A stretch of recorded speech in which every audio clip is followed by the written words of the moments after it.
Okay, this is a Game and Sound 100 here with my review video. This review video is going to be the Chicago Bears Green Bay game, so let's get started. This was a piss poor game from the Bears today. I am very disappointed of how the Bears played today. We couldn't do jack shit on running the ball. We only ran the ball only 12 times. We only got 13 damn yards running. That can't happen. Offensive line did look a little bit better, but they couldn't find any running lanes for Matt Forte to get any good runs in. There was some drop passes all day. There was a few there was penalties up the ass from the Bears. When they were about ready, good field position after when Brian Urlacher made that nice interception. The Bears just went backwards. They just committed after penalty, after penalty, after penalty. That just killed it right there for the Bears right there. The Bears had a chance to maybe get some points on the board, but the penalties kills. That's what happens when you have penalties that will go against you. You know, what can you say? You know, as for otherwise, for the game for the Bears, Jay Cutler was 21 of 37 for 302 yards, 2 touchdowns, 2 picks, and he was sacked 3 times today. Matt Forte only had 9 carries for only 2 damn yards. That is just pitiful. And of course, our leading receiver was Matt Forte, had 7 receptions for 80 yards. We do get 2 touchdown passes, one for Dane Sausenbacher, one for Kellen Davis. It was such a really unruly call on that just before the special teams play that Johnny Knotts ran the ball for a touchdown. They said there was a holding penalty on Corey Graham, and when I looked at it, Corey Graham wasn't nowhere around on the Bears on the hold. And then they said, oh, it was number 29 of the Bears. There is no number 29 on the Bears. The Bears don't have a number 29 on the team. So that was just a bad play call by the referee. That was a blown up call. That was a good play from Johnny Knotts, but it didn't count because of the ref's call. Nullified it. That's just disappointing, you know. I'm disappointed with this game very much. We got down immediately 14-0, but the Bears did manage to come back. It was only 17-10 going into at halftime. We had a good chance of trying to get back into the game, but when we got the ball started in the third quarter, we had 3 possessions. We had 3 straight 3-and-outs. It didn't look good. Basically, we couldn't run the ball today. I don't know the reason why we couldn't run the ball today. I just don't get it, how we could just manage only 13 damn yards of running the ball. You know, for the Packers-wise, Aaron Rodgers had a proficient day. He had 20-38 passes, 297, 3 touchdowns, and 1 interception. The Packers killed us on the run. They ran the ball 29 times. The Bears only 12. That is just messed up. Of course, Gray Jennings killed us with 9 receptions for 119 yards. Jamarcus Finley had just he got 85 yards receiving on 7 catches, but he had 3 touchdown catches. Otherwise, this was a piss poor game by the Bears. Bad way how to get this a foot in the mouth. And now we're going to be going into week 4 at 1-3 with the Packers and Detroit. Let me say the goddamn Detroit Lions are 3-0. Along with the Green Bay Packers.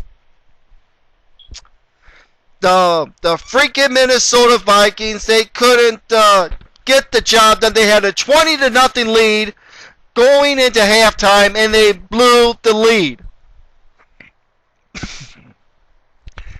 That's just messed up, you know. How can allow the Detroit Lions just beat them like that? That is just messed up, you know. But otherwise, this was just, like I said, was just a piss poor game. Next week, we got Carolina coming up next week.